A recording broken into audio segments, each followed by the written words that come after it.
el análisis siempre de la información financiera te va a permitir evaluar cómo crecer tu negocio. Y viene desde el hecho de determinar si tú le vas a vender a una persona o a una empresa, evalúas su situación financiera. Hoy en día es indispensable, yo diría que para poderle vender a una empresa, conocer a la empresa a la que le vas a vender, con la finalidad de confirmar que tiene la capacidad económica y desde luego también la responsabilidad social para comprar el producto y para pagarte.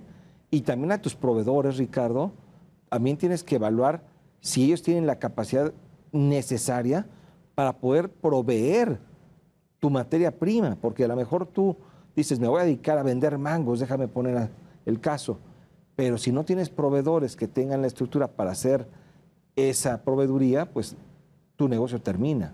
Totalmente. Y tu estado financiero va a revelar todas estas cuestiones.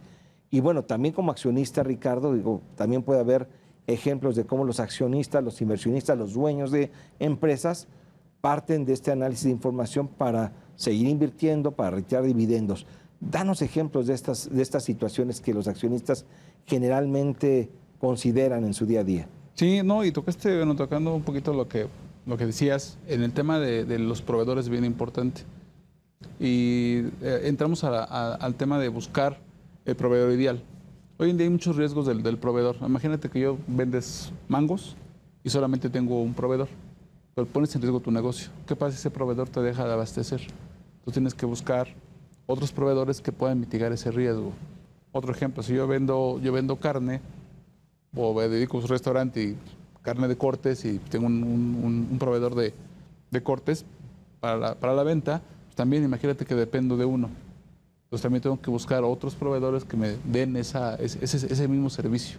Esto me interesa mucho, porque a ver, ¿qué pasa en este escenario en el que estás casado con un proveedor por la calidad de ese proveedor? Exactamente. ¿Cómo? Me imagino que sobre estas bases también tienes que idear, ok, te vas a casar con ese proveedor, pero ¿cuál es tu plan B y tu plan C? Debes tenerlo siempre. Sí, es un plan de continuidad y es buscar otro proveedor que te pueda abastecer ese mismo producto con la misma calidad, para que tú puedas seguir vendiendo. Y es parte de lo que hoy en día los accionistas o los grandes funcionarios tenemos que tomar en cuenta. O sea, no solamente pensar en que este proveedor va a durar toda la vida. Si yo quiero seguir vendiendo y tener un buen margen de utilidad, también tengo que cuidar esa parte del proveedor. Los proveedores son proveedores honorables. Hoy en día con tanta cosa que hay en el mercado de lavado de dinero, temas de riesgos fiscales, tenemos que ver si ese proveedor no tiene un problema, un riesgo que nos pueda llevar e impactar a nuestro negocio. Claro. Porque hoy en día los negocios y precisamente los empresarios y los accionistas empiezan a pensar en la cadena de suministro, la cadena de valor, que tienes que empezar a ver hacia los alrededores, no solamente hacia tu negocio, porque tu negocio depende de terceros. Depende de un cliente y depende de tus proveedores, para que tú puedas seguir generando el rendimiento que esperas, las ventas, puedas seguir generando utilidades, retiros de capital, retiros de utilidades, y todo esto retoma mucha relevancia en ese plan de negocio que tenemos. Por eso hoy en día todos los negocios, llámese el que sea, el tamaño del que sea, lo importante es establecer ese plan de negocios. Fíjate que hace no mucho, bueno, yo digo hace no mucho porque a mí desde que cumplí 18 años la vida se me fue como un chasquido, mi querido Salvador, pero hace no tanto hubo el caso muy, muy famoso de un futbolista de alto renombre a quien se le vinculó con dinero mal habido, en este caso creo que dinero del narcotráfico, y de ahí retomo el tema de lo que acabas de decir, la importancia de conocer el origen del ingreso o del capital que incluso un socio estratégico de negocio, como puede ser un proveedor, tiene, ¿no? Y el ABC de tu proveedor, como bien indicaba Salvador. Sí, pero además de eso, si en el ejemplo que toma Ricardo, en donde tú tienes un solo proveedor, no solamente tienes el riesgo de que si ese proveedor deja de operar, te va a afectar tu negocio. También tienes un riesgo en donde incluso puede haber mal manejo. Es decir, puede ser sujeto de un tema de fraude. Puede haber ahí una situación de colusión o actos indebidos.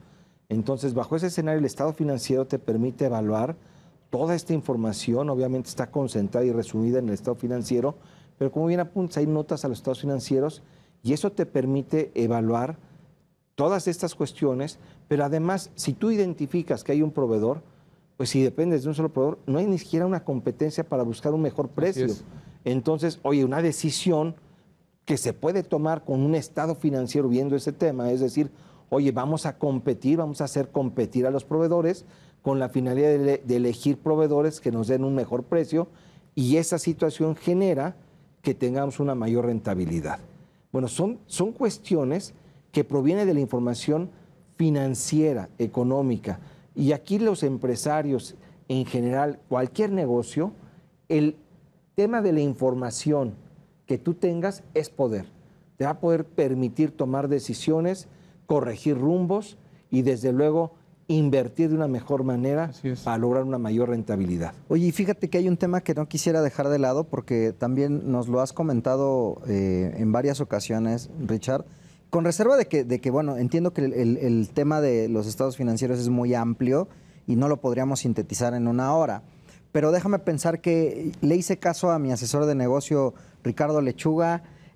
Hoy día me dediqué a atender mis estados financieros de una manera correcta y quisiera ponerle la cereza en el pastel a esos financieros llevándolos a una auditoría. ¿Esto cómo lo ves? Digamos, ¿es una buena práctica? ¿Es una práctica innecesaria? ¿Cómo lo definirías tú? Es una práctica necesaria que te va a dar certeza, ¿no? Hoy en día, si tú buscas en un negocio inversionistas, el inversionista hoy empieza a ser una persona capacitada porque tiene un buen asesor. Entonces empieza a decir que uno de los procedimientos básicos es que tu información tenga una auditoría, que tenga la vista de otros ojos, que haya dicho que si la información financiera que tú le estás mostrando es correcta. Razonablemente correcta, como se dice en el medio, ¿no? Porque no puede ser correcta al 100%, pero sí contempla todos los aspectos importantes financieros, ¿no? En cuanto a lo que tiene como derechos, sus obligaciones, su capital está bien manejado, sus riesgos. Entonces eso te da mucha visión. Ese tema de las famosas auditorías hoy en día retoma relevancia, ¿no? Incluso pues, hoy en día las instituciones financieras que dan fondeos pues, se dedican mucho a analizar toda esta información, porque tienen expertos que se dedican a ver si los estados financieros son líquidos, si la empresa es líquida, si es solvente, si tienen los recursos, y nuevamente la calidad de los accionistas, la calidad de la empresa, ¿no? La buena imagen que pueda tener. O sea, todo se va relacionando en esta mezcla de análisis de los estados financieros, ¿no? Y bueno, tomando otro punto también, tomando el asunto que comenta Salvador del tema del análisis también, la optimización de los gastos, ¿no? Muchas veces empresarios piensan que tan solo el hecho de cortar a personal, esa es la manera de cómo vas a reducir un gasto y vas a ser más rentable. Yo creo que no. Yo creo que hoy en día el capital humano es indispensable para el desarrollo de los negocios. Tienes que empezar a mejorar en otras estrategias, ¿no? Fíjate que recientemente, Salvador, escuchaba una conferencia de un analista, un estratega, que se llama Horacio Marchand, y decía que muchas veces en estas estrategias de replantear el rumbo de los negocios, nos fijamos más en el déficit y cómo lidiar con ese déficit, en vez de enfocarnos en cómo generar superávit, en cómo llevar el negocio más allá. Y me acuerdo mucho también de alguna vez, Salvador, recuerdo decías, es que a ver, no busquemos en cómo necesariamente economizar los recursos, sino veamos las estrategias para generar más ingresos, cómo hacemos para mover más el negocio. De repente parece que nos casamos con, no, pues es que reduce los costos, ya no traigas a más gente, ya quédate ahí estacionado. Y el mensaje de acá de mi querido Salvador es, no hombre, al contrario, trae más gente, porque si trae más gente vamos a traer más negocio, tenemos que ser más activos. Estas son de las situaciones que el análisis de los estados financieros te permiten. La optimización de costos, claro que en todos los casos se tiene que hacer y generalmente se puede encontrar. Así es. Desde un tema de, oye, ¿de qué manera podemos reducir el consumo de energía eléctrica? Quizás nada más cambiando los focos. Puede ser, sí. Y eso representa un ahorro. Cuando se dio el tema de las luces LED, claro. Exacto. Y no representa que te quedes sin luz. Oye, entonces hay que apagar las luces y durante el día no las utilicemos o no le pongamos esos detalles. No. Así es. Es no dejar de usar, es pensar óptimamente de qué manera se eficientan los recursos. Publicidad.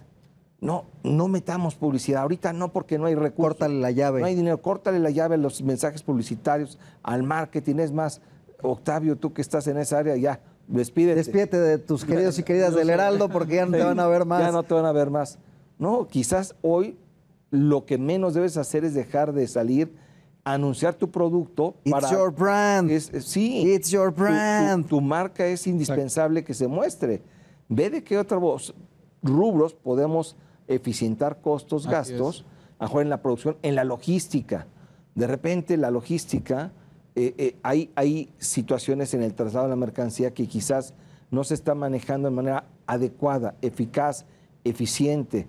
Probablemente estamos trasladando la mercancía en camioncitos de 2 toneladas o de 3 toneladas, cuando probablemente puedes traerlo en 10 y entonces traes 5 viajes de 2 toneladas en lugar de una. Puedes hacer una subcontratación y hacer un flete para alguien que también necesita mover mercancía, pues es pero buscarle la vuelta. Este ejemplo te da, bueno, es que antes cuando era pequeño, pues trasladabas 2 toneladas. Tu negocio creció, ahora tienes que trasladar 10 toneladas, pero sigues utilizando camiones de 2 toneladas. Claro. Y no pensaste que allí está un detalle que puedes hacer más eficiente y eficaz. Y sí te cuesta más trasladar en un auto grande, en un camión grande, 10 toneladas, pero te cuesta menos que rentar o de pedir el servicio de 5 transportes de 2 toneladas. Son detalles, siempre va a haber ahorros que deben de ser muy inteligentes y basado en estados financieros. Hay que ver cómo maximizar en función de la información financiera